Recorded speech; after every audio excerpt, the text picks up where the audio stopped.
पुण्यात जीबी सिंड्रोमच्या रुग्णसंख्येने गाठली 100. 24 तासांमध्ये 28 नव्या रुग्णांची नोंद.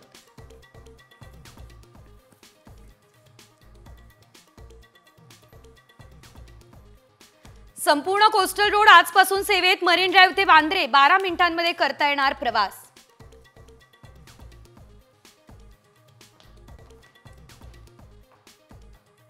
एसटी महामंडळाने केलेल्या भाडेवाढी विरोधात ठाकरे गट आक्रमक.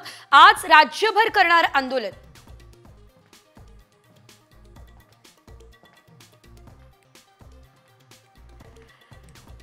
जानेवारी नंतरही पालकमंत्री पदाचा तिढा कायम. आज महायुतीच्या नेत्यांची भेट होण्याची शक्यता.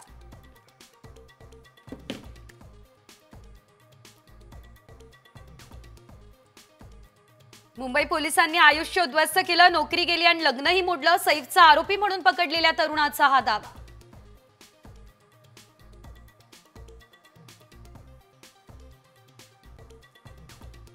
डोंबिवलीमध्ये 3ऱ्या मजल्यावरून 2 वर्षांच्या चिमुरडा कोसळला खाली. मुलाला तरुणानं झेलल्यानं सुदैवानं वाचला जीव.